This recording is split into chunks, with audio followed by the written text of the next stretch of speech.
Students, I am Ekta Singh, your seated science teacher for paper 2। मैंने आपको अपने last video में पढ़ाया था डाइसैकेराइड्स और उसके टाइप्स के बारे में, और उससे पहले मैंने आपको पढ़ाया था पिछले वीडियो में मोनोसैकेराइड्स और उसके एग्जांपल्स, और उसके भी पिछले वीडियो से मैंने कार्बोहाइड्रेट्स टॉपिक स्टार्ट किया था फूड चैप्टर में। ठीक है, तो इसी तरह से करके फूड चैप्टर की पूरी एक सीरीज है जिसकी प्लेलिस्ट की लिंक आपको, या लास्ट वीडियो की लिंक आपको डिस्क्रिप्शन बॉक्स में मिल जाएगी। ठीक है, आप मेरे चैनल के थ्रू सब्सक्राइब करके आप मेरे चैनल को ओपन करके पूरी प्लेलिस्ट चैप्टर की देख सकते हैं। ठीक है, तो आज का हमारा टॉपिक है पॉलीसैकेराइड्स। ठीक है, तो हम इसे आज स्टार्ट करते हैं। लास्ट तक मेरे साथ बने रहिएगा, पूरा एक एक पॉइंट हम बारीकी से डिस्कस करने वाले हैं। ठीक है, फर्स्ट पॉइंट है हमारा टाइप्स ऑफ कार्बोहाइड्रेट्स में, लास्ट इसमें हमारा है पॉलीसैकेराइड्स। ठीक है, पॉलीसैकेराइड्स इसका टाइप होता है जिसमें कि many units of monosaccharides are combined to form long chain soluble complex polysaccharides. Means कि हमने पिछले वीडियोस में डिस्कस किया था कि मोनोसैकेराइड्स क्या होते हैं। मोनोसैकेराइड्स होते हैं जो एक यूनिट, सिंगल यूनिट के बने हुए होते हैं। ठीक है, जैसे कि ग्लूकोज था। ठीक है, और फिर हमने डाइसैकेराइड्स में हमने डिस्कस किया था लास्ट वीडियो में कि जो 2 यूनिट ऑफ मोनोसैकेराइड्स के बने होते हैं, यानी कि मोनोसैकेराइड क्या है, वो एक यूनिट के बने होते हैं, लेकिन जहाँ पर डबल यूनिट्स इन्वॉल्व हो जाती है, मोनोसैकेराइड्स की ही डबल यूनिट्स इन्वॉल्व हो जाती है। ठीक है, वहां पर उसे हम डाइसैकेराइड्स कहते हैं। ठीक है, जैसे मैंने आपको बताया था ग्लूकोज प्लस फ्रक्टोज। ठीक है, ये 2 यूनिट्स है मोनोसैकेराइड्स की। ठीक है, और मिलकर के इन्होंने क्या बनाया, सुक्रोज बनाया। ठीक है, तो वो क्या था, डाइसैकेराइड हुआ। अभी हम पॉलीसैकेराइड में चीज पढ़ रहे हैं, तो पॉलीसैकेराइड में ये क्या है, पॉली मीन्स होता है कई, पॉली मीन्स ही होता है कई, कई यानी मैनी, यानी अनेक, यानी अनेक। ठीक है, तो हम यहाँ पर ये डिस्कस कर रहे हैं कि पॉलीसैकेराइड्स किसे कहते हैं। पॉलीसैकेराइड्स वो होते हैं जहां पर मोनोसैकेराइड्स की कई सारी यूनिट्स, मींस कि 2 से भी ज्यादा यूनिट्स इन्वॉल्व होकर के जो एक लंबी चैन बनाती है। लिखा है ना, टू फॉर्म लॉन्ग चैन, एक लंबी चैन बनाती है, सॉल्युबल भी होती है, घुलनशील भी होती है, और कॉम्प्लेक्स पॉलीसैकेराइड बनता है। वो कॉम्प्लेक्स मींस जटिल पॉलीसैकेराइड बनता है। ठीक है, घुलनशील कॉम्प्लेक्स का मीनिंग होता है जटिल। ठीक है, जटिल पॉलीसैकेराइड्स बनता है।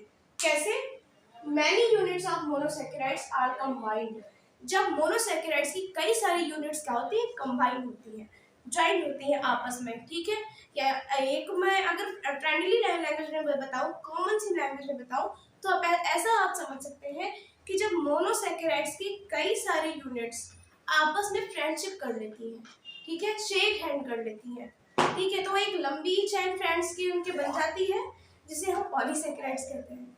ठीक है, नेक्स्ट पॉइंट की तरफ मूव करते हैं। अब पॉइंट नहीं है, एग्जांपल है, सॉरी, एग्जांपल हम देख लेते हैं पॉलीसैकेराइड्स में क्या क्या है। ग्लाइकोजन पहला एग्जांपल है। ग्लाइकोजन कहाँ पाया जाता है, लीवर में मिलता है। लीवर को हम हिंदी में क्या कहते हैं, यकृत कहते हैं। ठीक है, स्टार्च को हम हिंदी में मंड कहते हैं। हमने कुछ टाइम पहले डिस्कस किया था जब हमने कार्बोहाइड्रेट्स के बारे में पढ़ा था। ठीक है, और ये मंड कहाँ से हमें मिलता है, पोटैटो में मिलता है। ठीक है, और ये सीरियल मींस अनाज में मिलता है, एंड सेल्यूलोज एक्सेट्रा। और ये सेल्यूलोज मींस की ग्लाइकोजन, स्टार्च और सेल्यूलोज, ग्लाइकोजन, स्टार्च और सेल्यूलोज, ये 3 मेन एग्जांपल हैं किसके, पॉलीसैकेराइड्स के। ठीक है, तो अभी जैसे कि मैंने आपको यहाँ पर इसके डिफिनेशन में डिस्कस किया था कि कई सारे मोनोसैकेराइड्स मिलकर कंबाइन होकर के क्या बनाते हैं, एक पॉलीसैकेराइड बनाते हैं, एक लंबी सी चैन होती है। तो अभी हम देख लेते हैं कि वो कैसे होती है। ठीक है, तो हमने यहाँ पे सेलुलोज जिसका एग्जांपल था उसी को हमने नेक्स्ट पॉइंट में लिया। डिस्कस करते हैं क्या होता है। Cellulose is the most abundantly found organic compound on earth, धरती पर सबसे अधिक पाया जाने वाला कार्बनिक यौगिक, ऑर्गेनिक कंपाउंड मींस कार्बनिक यौगिक, लिख दे रही हूं यहाँ पे।